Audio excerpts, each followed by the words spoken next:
திமுக வருகிற போதுதான் இது போன்ற சாதனைகள் தொடரும். ஆனால் அஇஅதிமுக 10 ஆண்டுகளும் ஆட்சியில் இருந்தது. எத்தனை தொழிற்சாலைகளை தமிழகத்தில் அமைத்தார்கள் என்பதை தயவு செய்து பல ஆயிரம் கோடிக்கு இன்றைக்கு முதலீடு ஈர்ப்பதற்காக அங்கே ஒப்பந்தம் கையெழுத்தாகி இருக்கிற நண்பர்களே.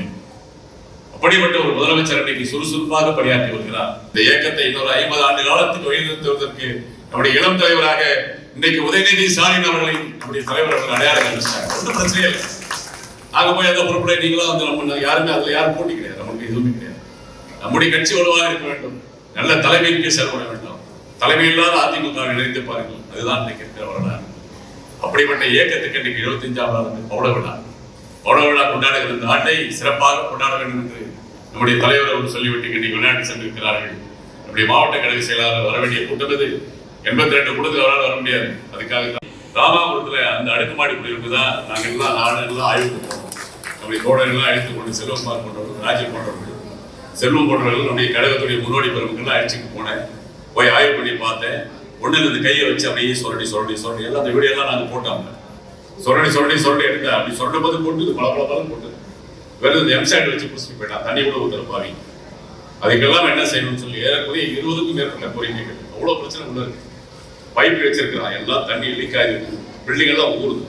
இதையெல்லாம் மாற்ற வேண்டும் என்று நான் கோரிக்கை வைத்து மாண்புமிகு அமைச்சர் முத்துசாமி அவர்களை சொல்லி, நண்பர்களை நம்ப மாட்டீங்க, திமுகவில தான் இந்த அதிசயம் நடக்கும் சொன்னல 3 முறை அந்த கட்டிடத்துக்கு மட்டும் பார்வையாளராக நம்முடைய மாண்புமிகு அமைச்சர் முத்துசாமி அவர்கள் வந்தார்கள். அப்படி பாராளுமன்ற உறுப்பினரை அழைத்து வந்து இன்றைக்கு தீர்வு காணப்பட்டு அந்த மக்கள் எல்லாம் இன்னைக்கு மகிழ்ச்சியோடு இருந்திருக்கிறாங்க. அத்தனையா எல்லாத்தையும் இடிச்சு எல்லாத்தையும் பூசி கொடுத்து என்னென்ன சொன்னாலும் அத்தனை வேலையும் செஞ்சு கொடுத்துருக்கோம்.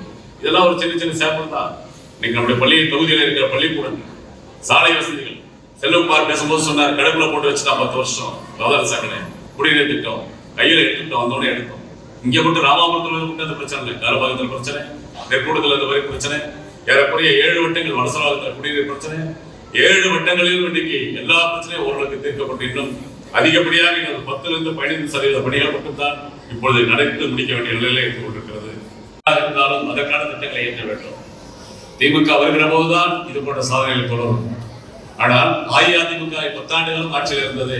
எத்தனை தொழிற்சாலைகளை தமிழகத்தில் அமைத்தார்கள் என்பதை தயவு செய்து அதையெல்லாம் நிறைவேற்றுவதற்குத்தான் இன்றைக்கு ஆட்சிக்கு வந்தோமோ தலைவர் அவர்கள் இன்றைக்கு எத்தனை தொழிற்சாலைகள், எத்தனை ஆயிரம் கோடி முதலீடுகளை ஈர்த்து வந்து தமிழகத்திலே தொழில் தொடங்கப்பட்டு பல லட்சம் இளைஞர்களுக்கு வேலை வாய்ப்பு உருவாக்குவதற்கு இன்றைக்கு நடந்து கொண்டிருக்கிறது பணிகள். இது எல்லுக்கும் மேலாக இன்னைக்கு அமெரிக்காவுக்கு பயணம் சென்றிருக்கிறார் சொன்னால், இன்னைக்கு காலையில பத்திரிகையை புரட்டி பார்க்கிறோம், பேஸ்புக் பார்க்கிறோம், ட்விட்டர் பார்க்கிறோம், தலைவர் செய்தி போடுறார். பல ஆயிரம் கோடிக்கு இன்றைக்கு முதலீடு ஈர்ப்பதற்காக அங்கே ஒப்பந்தம் கையெழுத்தாகி இருக்கிற நண்பர்களே. அப்படிப்பட்ட ஒரு முதலமைச்சர் இன்றைக்கு சுறுசுறுப்பாக பணியாற்றி வருகிறார். இதையெல்லாம் நீங்கள் மனிதனை வைத்துக் கொண்டு பணியாற்ற வேண்டும்.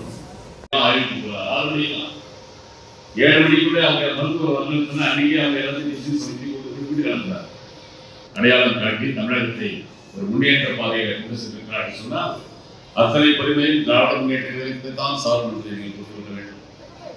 இன்றைக்கு நம்முடைய தலைவர்கள் சாதனை தமிழகத்தில் ஆட்சி கொடுப்பது நம்முடைய அன்பு தலைவர் கலைஞர் அவர்கள் தான் நூற்றுக்கணக்கான அணைகளை கட்டியிருக்கிறார்கள். இதை பேசுறதுக்கு அவ்வளவு தகுதி இல்லை, பேச மாட்டாங்க. தமிழ்நாட்டில் இருக்கிற எதிர்கட்சியில் யாராவது இருந்தாலும் அணை கட்டுறதுல சாதனை படுத்தியிருக்கிறார் நம்முடைய தலைவர் கலைஞர். திமுக வருகிறதோ எதிர்த்து வந்தோம், தொலைக்காட்சி கட்டி கொடுத்தோம், லேப்டாப் கொடுத்தோம், அதோடு என்றைக்குமே நினைத்தது கிடையாது. நம்முடைய முதலமைச்சர் வருங்கால சந்ததிக்கு நாம் என்ன செய்ய வேண்டும், எப்படிப்பட்ட பணிகளை நாம் செய்துவிட்டு போக வேண்டும் என்று திட்டமிட்டு ஒரு 100-200 ஆண்டுகளுக்கு பின்னாலே தமிழகம் வளர்ந்து விட்டால் என்னென்ன தேவைகள் இருக்கிறதோ அது இப்பொழுதே திட்டமிட்ட அந்த கோரிக்கைகள் முக்கியமானது. நம்ம தொகுதியில் இருக்கிற பிரச்சனை அவசியம் கொடுங்க, கொடுங்க,